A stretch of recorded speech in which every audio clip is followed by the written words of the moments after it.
വീണ തൈക്കണ്ടിയിൽ പ്രതിയായ മാസപ്പടി കേസിലെ SFIO report Ernakulam principal sessions കോടതിക്ക് കൈമാറി. മുഖ്യമന്ത്രിയുടെ മകൾ വീണയ്ക്ക് രക്ഷാകവചം തീർത്ത് CPIM നേതൃത്വം ഒന്നാകെ രംഗത്തെത്തി. കേസ് വ്യാജമല്ലെന്നും മുഖ്യമന്ത്രി രാജിവെക്കണമെന്നും കോൺഗ്രസ് ആവശ്യപ്പെട്ടു.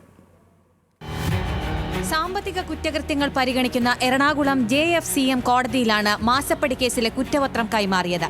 ഇനി കുറ്റപത്രം മജിസ്ട്രേറ്റ് പരിശോധിച്ച് കുറ്റം നിലനിൽക്കുമോ എന്ന് നിശ്ചയിക്കും. വീണ തൈക്കണ്ടിയിൽ അടക്കമുള്ള പ്രതികൾക്ക് സമൻസ് അയക്കുക. വീണ തൈക്കണ്ടിയിലും CMRL കമ്പനിയിലെ പ്രധാന ഉദ്യോഗസ്ഥരുമാണ് കേസിലെ പ്രതികൾ.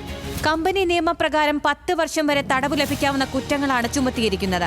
പാർട്ടി കോൺഗ്രസ് നടക്കുന്ന സമയത്ത് മുഖ്യമന്ത്രിയുടെ മകൾ വീണയ്ക്ക് എതിരായി വന്ന SFIO നടപടി രാഷ്ട്രീയമായി ചെറുക്കാൻ ഉറച്ചാണ് CPIM. മുഖ്യമന്ത്രിയെ ലക്ഷ്യമിട്ടുള്ള മഴവിൽ സഖ്യത്തിന്റെ ഗൂഢാലോചനയെന്ന് സംസ്ഥാന സെക്രട്ടറി MV ഗോവിന്ദൻ പറഞ്ഞു.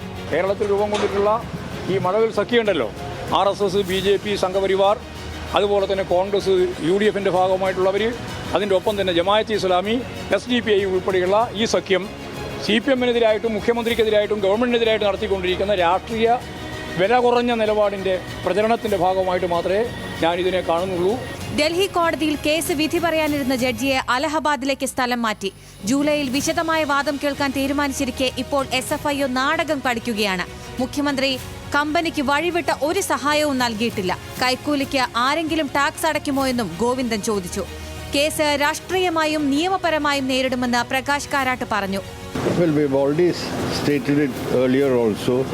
If they think they can target the chief minister by doing such things against his family members, we are prepared to face it, and I'm sure this will be fought politically and legally. വീണയ്ക്ക് വേണ്ടി CPIM നേതാക്കൾ ഒന്നടങ്കം പ്രതിരോധം തീർത്തതോടെ പ്രതിപക്ഷവും ക്ഷണത്തിൽ പ്രതികരിച്ചു. ലക്ഷ്യം മുഖ്യമന്ത്രിയുടെ രാജി. മുഖ്യമന്ത്രിയുടെ മകൾക്ക് അവർക്ക് പറയാനുള്ള അവസരം കൂടി നൽകിയതിന് ശേഷമാണ് SFIO ഇങ്ങനെ പ്രതിപട്ടികയിൽ മുഖ്യമന്ത്രിയുടെ മകളെ പെടുത്തിയിരിക്കുന്നത്. ഈ സാഹചര്യത്തിൽ ഒരു നിമിഷം പോലും അധികാരത്തിൽ തുടരുന്നതിനൊരു ധാർമ്മികമായ പിൻബലമില്ല, അത് ചെയ്യാനും പാടില്ല. SFIO കേസ് വസ്തുതകളുടെ അടിസ്ഥാനത്തിലെന്ന് KC വേണുഗോപാൽ പറഞ്ഞു. മുഖ്യമന്ത്രിയുടെ മകളായതുകൊണ്ടാണല്ലോ സേവനമൊന്നും നൽകാതെ പണം നൽകുന്നത്. അപ്പോൾ അത് ഡയറക്റ്റ് വന്നു ചേരുന്നത് മുഖ്യമന്ത്രിയിൽ തന്നെയാണ്, മുഖ്യമന്ത്രിയുടെ ഉത്തരവാദിത്വത്തിൽ തന്നെയാണ്.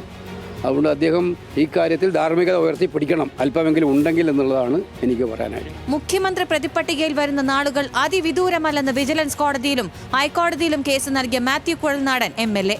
ഞാൻ കേരളത്തോട് പറയാൻ ആഗ്രഹിക്കുന്നു, പിണറായി വിജയൻ പ്രതിപട്ടികയിൽ വരുന്ന നാളുകൾ അതിവിദൂരമല്ല.